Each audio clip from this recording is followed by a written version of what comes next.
अरावली, यह कोई साधारण नाम नहीं है।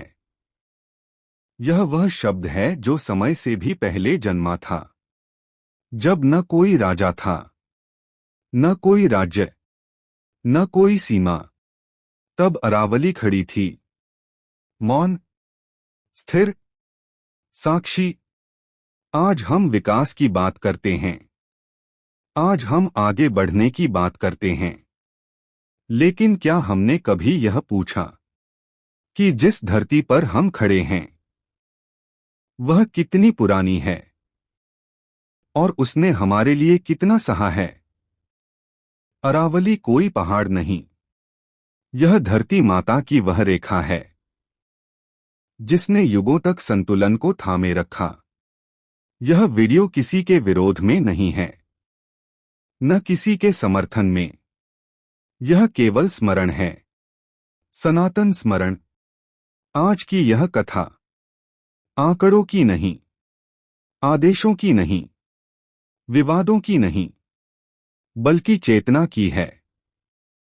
क्योंकि जो सभ्यता अपनी सबसे पुरानी स्मृति को भूल जाती है उसका भविष्य कभी कभी स्थिर नहीं रहता। तो आइए आज अरावली को केवल पहाड़ की तरह नहीं, सनातन की मौन साधना की तरह सुनते हैं।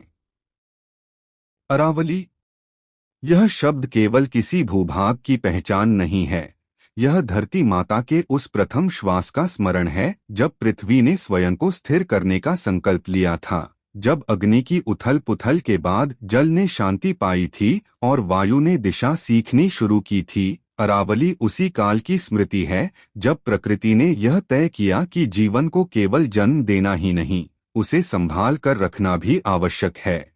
और इसी कारण सनातन दृष्टि में अरावली को ऊंचाई से नहीं बल्कि धैर्य और स्थायित्व से जाना जाता है।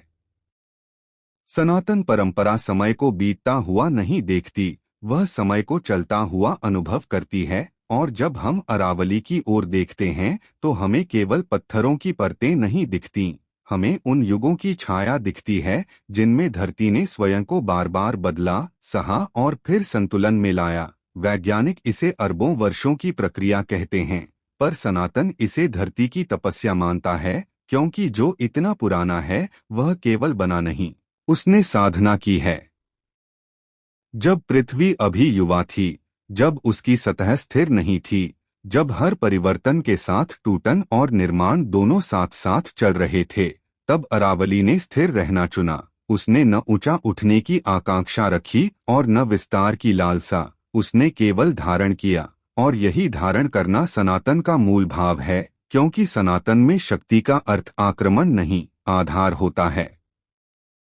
पर्वतों को सनातन धर्म में पूज्य इसलिए माना गया क्योंकि वे जीवन को अपने ऊपर नहीं, अपने भीतर थामते हैं। हिमालय को देवात्मा कहा गया क्योंकि वह तप, शांति और साधना का प्रतीक है। गोवर्धन की कथा इसलिए जीवित रही क्योंकि उसने संकट में शरण दी। और अरावली उन पर्वतों में आती है जिनकी कथा किसी एक ग्रंथ में नहीं बल्कि पूरे भूभाग के जीवन में लिखी गई है, क्योंकि उसने बिना दिखे सभ्यता को थामे रखा है।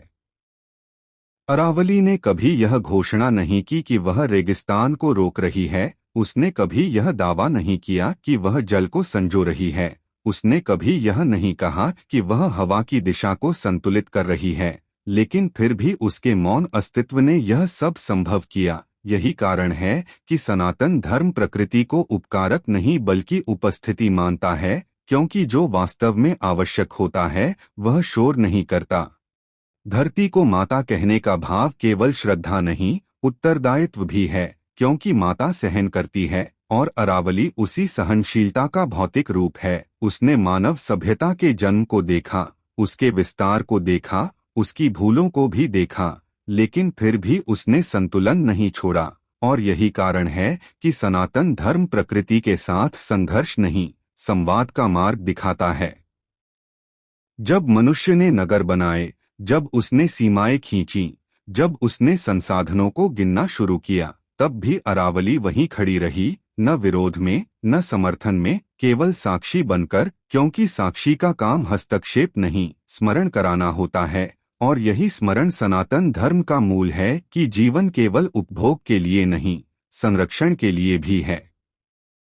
अरावली हमें यह सिखाती है कि जो बहुत ऊंचा नहीं होता वह कमजोर नहीं होता, क्योंकि शक्ति का माप ऊंचाई नहीं, स्थायित्व होता है। यही कारण है कि सनातन परंपरा में स्थिरता को अधिक महत्व दिया गया है, क्योंकि जो स्थिर रहता है वही आने वाले को स्थान देता है। जब हम आज के समय में विकास की बात करते हैं तो सनातन हमें यह याद दिलाता है कि हर गति के साथ संतुलन आवश्यक है, क्योंकि गति बिना विवेक के विनाश बन जाती है। यह कथा किसी निर्णय, किसी व्यवस्था या किसी प्रक्रिया के विरुद्ध नहीं है। यह केवल चेतना का स्मरण है कि प्रकृति को समझने के लिए नियम नहीं, दृष्टि चाहिए। सनातन धर्म में बलि का अर्थ कभी नाश नहीं रहा, बलि का अर्थ रहा है त्याग। और आज के युग में यदि कोई बलि अपेक्षित है तो वह है अति की बलि, असंतुलन की बलि और अहंकार की बलि। अरावली हमें यही सिखाती है कि सीमाओं को जानना ही दीर्घकालिक जीवन का आधार है। और इसी शिक्षा के साथ यह कथा आगे बढ़ती है, क्योंकि अरावली केवल अतीत की कहानी नहीं, वह वर्तमान की परीक्षा और भविष्य की जिम्मेदारी है। और जब तक यह समझ जीवित है तब तक सनातन जीवित है। अरावली की कथा यहीं समाप्त नहीं होती, क्योंकि जो युगों का साक्षी हो वह केवल जन्म की कहानी नहीं सुनाता, वह परिवर्तन की पीड़ा भी अपने भीतर समेटे रहता है। जब मानव सभ्यता ने स्वयं को प्रकृति से अलग समझना शुरू किया, जब उसने यह मान लिया कि वह नियंत्रक है और प्रकृति नियंत्रित होने वाली वस्तु है, तब भी अरावली मौन रही, क्योंकि सनातन दृष्टि में मौन विरोध नहीं, प्रतीक्षा का संकेत होता है। समय बदला, युग बदले, मनुष्य ने पत्थरों को केवल शिला नहीं बल्कि साधन की तरह देखना शुरू किया, और यहीं से संतुलन की परीक्षा आरंभ हुई। सनातन धर्म कभी यह नहीं कहता कि संसाधनों का उपयोग मत करो, वह केवल यह कहता है कि उपयोग और उपभोग के बीच का अंतर समझो, क्योंकि जो उपभोग बन जाता है वह अंततः रिक्तता छोड़ जाता है। अरावली ने मानव को बार बार यह सिखाया कि जो धरती से लिया जाए उसे लौटाना भी धर्म है। वर्षा का जल जब उसकी चट्टानों से होकर नीचे उतरता है तो वह केवल बहता नहीं, वह संचित होता है, वह भविष्य के लिए बचाया जाता है। और यही संचित भाव सनातन का मूल है, आज के लिए नहीं, आने वाले के लिए जीना। जब उत्तर भारत की भूमि पर सभ्यता ने विस्तार पाया, जब नगरों की सीमाएं बढ़ी, जब आवश्यकताएं इच्छाओं में बदलने लगीं, तब भी अरावली एक अदृश्य रक्षक की तरह खड़ी रही। उसने थार को थामे रखा, उसने हवाओं को दिशा दी, उसने जल को धरती के गर्भ में सुरक्षित किया। और यह सब उसने बिना किसी घोषणा के किया, क्योंकि सनातन परंपरा में सच्चा कर्म प्रचार नहीं चाहता। धर्मग्रंथों में अरावली का नाम बार बार नहीं आता, और शायद यही उसकी सबसे बड़ी साधना है, क्योंकि जो हर ग्रंथ में लिखा जाए वह कथा बन जाता है, लेकिन जो जीवन में लिखा जाए वह धर्म बन जाता है। अरावली ग्रंथों में नहीं, खेतों में, नदियों में, हवाओं में और जीवन की निरंतरता में लिखी गई है। जब मनुष्य संकट में होता है तब वह देवताओं को पुकारता है, लेकिन जब प्रकृति संकट में होती है तब उसका पुकार मौन होता है। अरावली का मौन भी आज वैसा ही है, वह चिल्ला नहीं रही, वह चेतावनी दे रही है, और चेतावनी सनातन में भय नहीं, बोध का माध्यम होती है। सनातन धर्म में विनाश का अर्थ अंत नहीं, परिवर्तन होता है, लेकिन परिवर्तन तभी शुभ होता है जब उसमें विवेक जुड़ा हो। यदि विवेक हट जाए तो परिवर्तन टूटन बन जाता है। और अरावली हमें यही याद दिलाती है कि हर बदलाव से पहले ठहर कर देखना भी उतना ही आवश्यक है जितना आगे बढ़ना।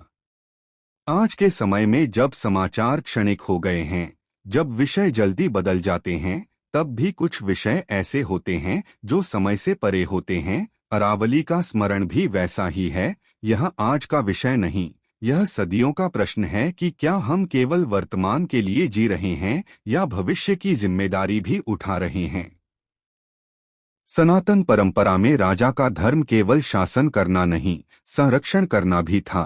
और आज जब शासन की परिभाषाएं बदल चुकी हैं, तब भी धर्म का अर्थ नहीं बदला है। संरक्षण आज भी धर्म है, संतुलन आज भी धर्म है, और अति से बचना आज भी धर्म है।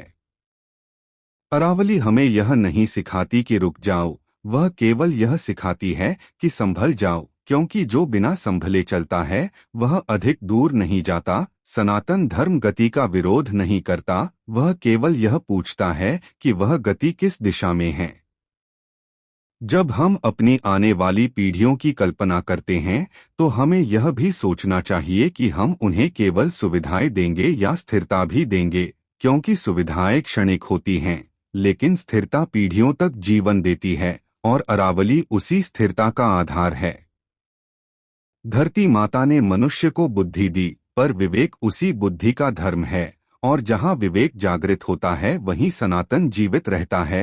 अरावली की कथा इसी विवेक की कथा है, जो न क्रोध से भरी है न आरोप से, बल्कि समझ और संतुलन से बुनी हुई है। यह कथा किसी निर्णय की आलोचना नहीं, किसी प्रक्रिया का विरोध नहीं, बल्कि आत्ममंथन का निमंत्रण है, क्योंकि सनातन धर्म बाहर उंगली उठाने से पहले भीतर प्रश्न पूछने की परंपरा है। और इसी आत्ममंथन के साथ अरावली की कथा आगे बढ़ती है, क्योंकि अभी उसकी साधना पूरी नहीं हुई है, अभी उसका संदेश समाप्त नहीं हुआ है, और जब तक मनुष्य सुनने को तैयार है तब तक यह मौन पर्वत बोलता रहेगा, बिना शब्दों के लेकिन अर्थ से भरा हुआ। अरावली की कथा अब उस बिंदु पर पहुंचती है जहां प्रश्न बाहर नहीं भीतर उठते हैं, क्योंकि सनातन धर्म का मार्ग हमेशा आत्ममंथन से होकर जाता है। जब हम अरावली को देखते हैं तो हमें केवल यह नहीं पूछना चाहिए कि उसके साथ क्या हो रहा है, बल्कि यह भी पूछना चाहिए कि हमारे भीतर क्या बदल रहा है, क्योंकि प्रकृति के साथ हमारा व्यवहार हमारे अंतर्मन का प्रतिबिंब होता है। मनुष्य ने जब पहली बार धरती को माता कहा तो वह केवल भावुक शब्द नहीं था, वह एक व्रत था, संरक्षण का, संतुलन का और सीमाओं को समझने का। अरावली उसी व्रत की परीक्षा रही है, क्योंकि उसने हमें यह दिखाया कि माता हमेशा देने वाली होती है, लेकिन उसकी सहनशीलता को असीम समझ लेना भी अधर्म बन सकता है। सनातन परंपरा में सबसे बड़ा पाप न लेना है, न उपयोग करना, बल्कि विस्मरण है। जो सभ्यता अपनी जड़ों को भूल जाती है वह चाहे कितनी भी ऊंची इमारतें खड़ी कर ले, भीतर से खोखली हो जाती है। और अरावली हमें यही स्मरण कराती है कि जड़ें जितनी गहरी होंगी वृक्ष उतना ही स्थिर रहेगा। अरावली ने कभी यह अपेक्षा नहीं की कि उसकी पूजा हो, उसके नाम पर उत्सव मनाए जाएं या उसके लिए नारे लगाए जाएं। उसका धर्म केवल संतुलन रहा है, और सनातन धर्म भी यही सिखाता है कि सबसे बड़ी साधना वही होती है जो बिना दिखावे के की जाए।